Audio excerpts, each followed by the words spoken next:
আচ্ছা, আপনারা যে এই পানির মধ্যে এই যে ধান উঠাতে এসেছেন, এটা আপনাদের কষ্ট হচ্ছে না? কষ্ট হচ্ছে না, মানে প্রচুর কষ্ট হচ্ছে। কারণ কি? কি কারণে? কারণ হইতেছে ক্যালাইনে ব্রিজ দিয়েছে। ব্রিজের মধ্যে যে ধরটা আছে এই ধরটা ময়লা ময়লা আবর্জনা দিয়ে সবাই মন্দে রাখছে। ওই মনে রাখছে মানে কেউ ওই যাদের জমি হ্যাঁ, তারা যাদের যাদের জমি তারা মন্দে রাখছে, ময়লা আবর্জনা দিয়ে মন্দে রাখছে। এখন একে- পানি যায় না। কেউ কিছু বলতেছে না তাদেরকে এখানকে? না, কেউ কিছু বলতেছে না। এখন পানি দিয়ে গেলে এখন ওখানে ক্যালাইন না করা পর্যন্ত যাবে না। এটা তো সরকারি জিনিস, এটা তো বন্ধ করার কোনো যুক্তি আসে না। না, তারা কি জন্য এটা বন্ধ করবে? ওটা ওই যে ক্যালাইন দিয়ে আগে পানি যায় নাই বিদে ওই যে ময়লা আবর্জনা গিলা এখানে ঢেলে রাখছে। তাহলে তো এখন এটা ক্যানেল তো না খুললে তো তাহলে আপনারা ভালোভাবে এই ফসল বাড়িতে উঠাতে পারবেন না। এখন এখন কি করব, তাছাড়া তো কোনো উপায় আমাদের নাই।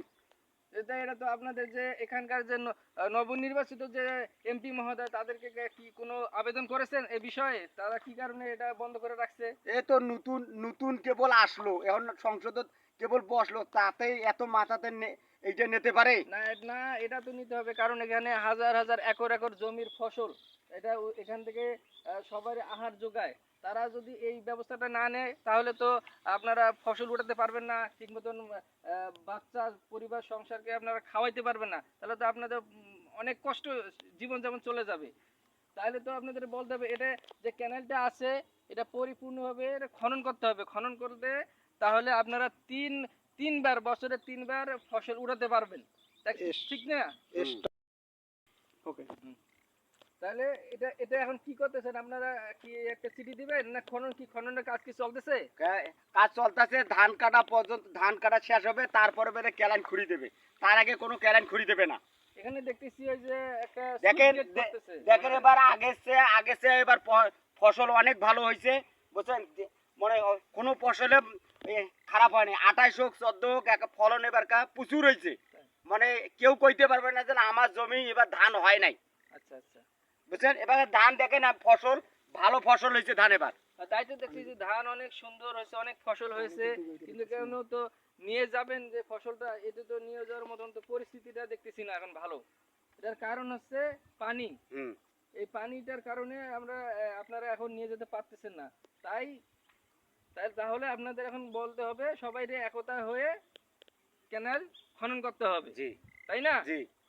আর সুইচ গেটটা যেন দ্রুতভাবে কাজটা শেষ করে পানি ছাইড়ে দেয়, তাহলে আপনারা সঠিকভাবে সুন্দরভাবে বছরে তিনবার কি আবাদ হবে। আবাদ হবে। আবাদ তাহলে হবে। আপনারা সুখে শান্তিতে থাকতে পারবেন। জি তাই না? আপনাদের আপনাদের আশা এটাই। জি তাহলে আপনাদের এইটা জরুরিভাবে সবাই সব গ্রামের সব মিলে একতা হয়ে এটা আপনাদের বসতে হবে। জি। ঠিক কি না? হ্যাঁ। ক্যালান তো মনে করেন ব্রিজ হয়ে গেছে, ব্রিজ খুলি দিয়েছে, ওদিকে পানি যায়, মানে ওদিকে খসছে, এইদিকে এই দোলার মধ্যে করতে পারে না। কেন? ভুঁয়েছে ক্যালান উঠছে অনেক দূর, 2 হাত উঠছে, মানে ময়লা আবর্জনা এলে সবাই ভর্তি করে রাখছে। ক্যালাইনে চললে চলুক, না চললে নাই, আবাদ হইলে হোক না হইলে নাই, কাই কিভাবে যায় যাও।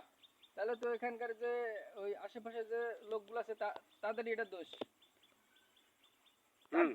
তারাই তো ওই ক্যানেলটা বন্ধ করে রাখছে। বন্ধ করে রাখছে, মনে করেন ক্যালান কে জানবে এরকম পানি হবে। আগে থেকে বন্ধ করছে ক্যালানটা, তো বন্ধ করার কারণে এর কারণে পানিটা জমে এখন বেড়াইতে পারে না, ময়লা আবর্জনা এখন। তাহলে দেখতেছেন সুপ্রিয় দর্শক, এটা হচ্ছে গজগন্ডা বুতলার দোলা। এখানে যে ক্যানেল একটা ছিল সেই ক্যানেলটা আশেপাশের লোকরা ময়লা আবর্জনা দিয়ে বন্ধ করে রাখছে, সেই কারণে অনেক পানি জমে গেছে। কৃষকেরা এখান থেকে ধান উৎপাদন করে বাড়ি নিতে পারতেছে না, এই শুধু এই আবর্জনার কারণে। তাই এখানকার যে এমপি মহোদয় আছে রায়হান সিরাজি, উনি অনেক ভদ্র একজন লোক। উনি যেন দ্রুত এই বিষয়টা লক্ষ্য করে এবং ক্যানেলটা যেন পরিপূর্ণভাবে খনন করার চালিয়ে যেতে পারে, সেই আশা, সেই বার্ত সেই এলাকার মানুষের। এই কৃষকেরা যেন দিয়ে এই বছরে একবার উঠাচ্ছে, যে জায়গায় তিনবার উঠাতে পারে সে জায়গায় একবারও ঠিক মতন উঠাতে পারতেছে না। তাই তাই এটা দ্রুত বাস্তবায়ন করার অনুরোধ রইল আপনার কাছে।